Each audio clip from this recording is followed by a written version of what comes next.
YouTube, meet Finn McCool. And today I created Finn McCool in Keynote using my favorite, the pen tool.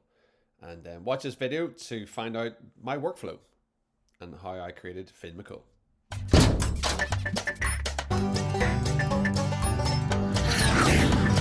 Thank you to Charlotte Guilland and to Steve Dorado for their awesome illustration here. And I just used it for my design class as we were, trying to exploit what we can do in Keynote.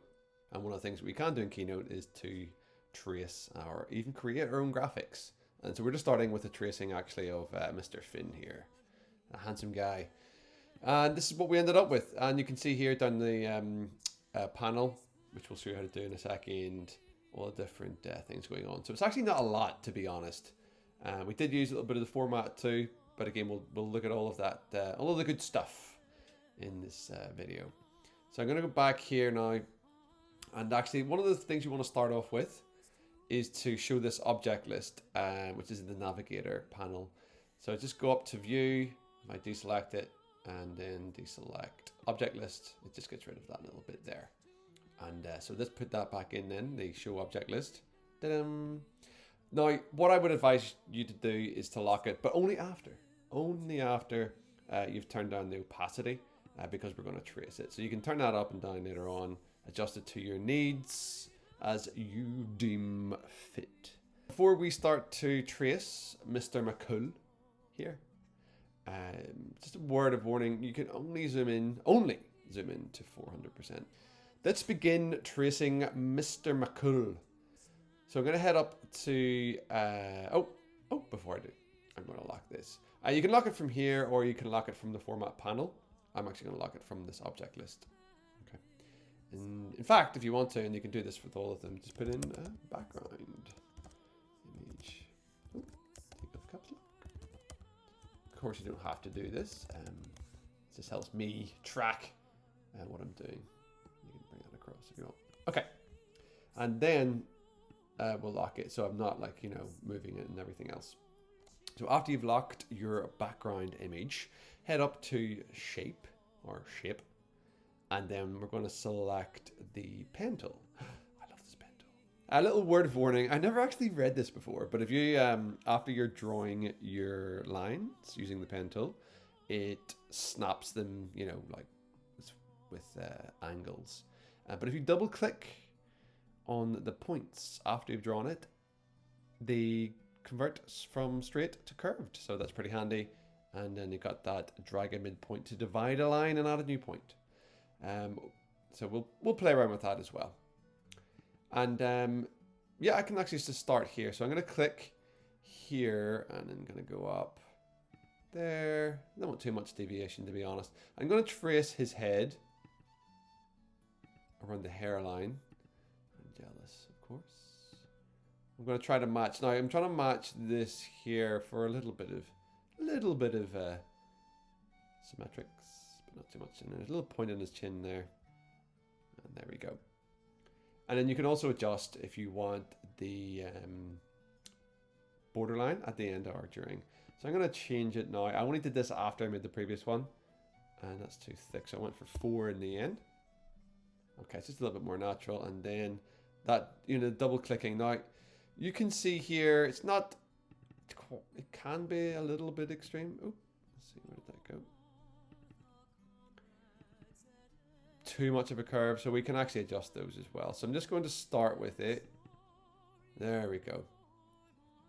Do I need to do this one too? Yes, look at that. Now, and if you want those curved lines, then we can still adjust it to match more of the face there. So I'm just clicking and dragging on those little points, and you can see that they light up, change color, whenever you do that. So just drag that out there. Perfect. And so that might take a little bit of time. So just go through, take your time. Then all I'm going to do actually, I'm just going to trace his ears, or one ear and one eyebrow and one eye. And then I'm just going to copy and paste them and flip them horizontally so I can reuse them. But before we get into that, I'm going to just trace his beautiful nose here. So let's head back in there. I'm going to start there and come down here like round it off. Oh dear. Yeah, you know what? I'm just going to keep it like that. In fact, do you know what I'm going to do? I'm going to get rid of it so it's a little bit straighter, like so. So I like that. I'm going to keep it straight.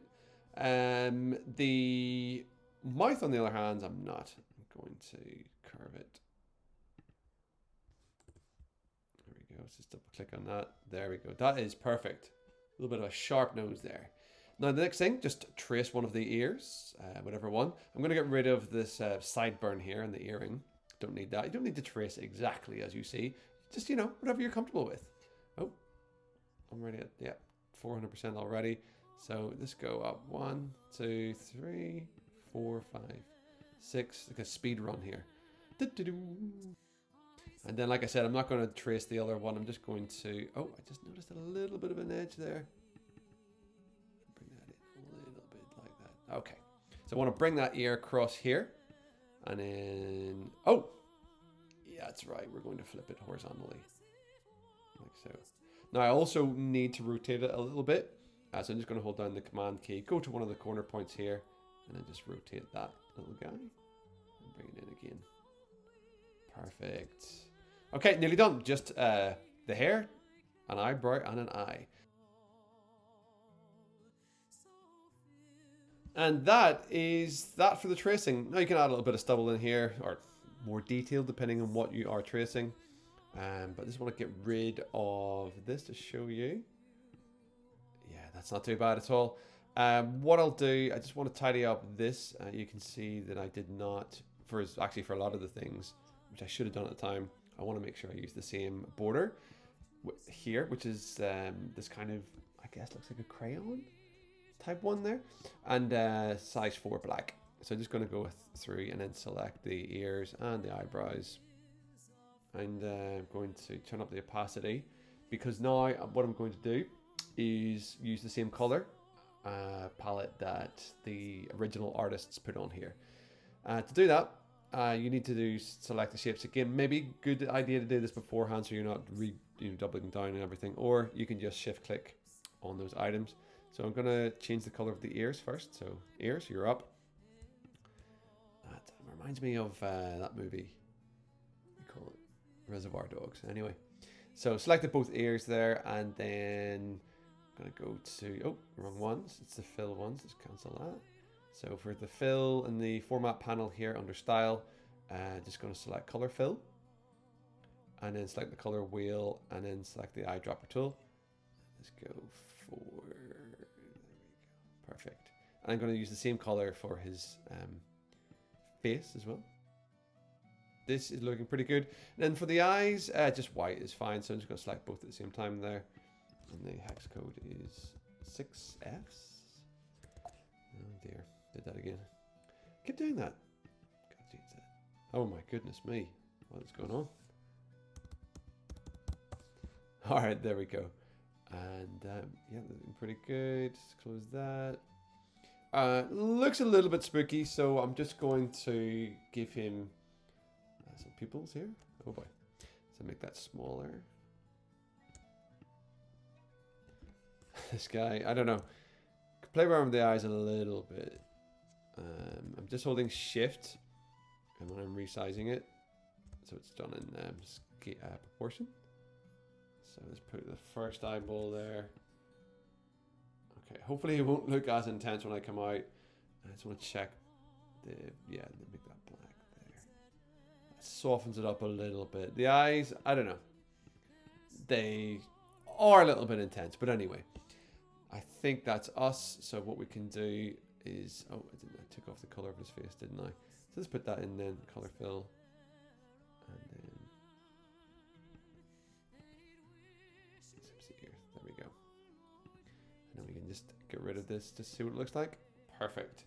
And that, ladies and gentlemen, is how to draw, in this case, trace, in Keynote. I hope this helps, and thank you very much for watching.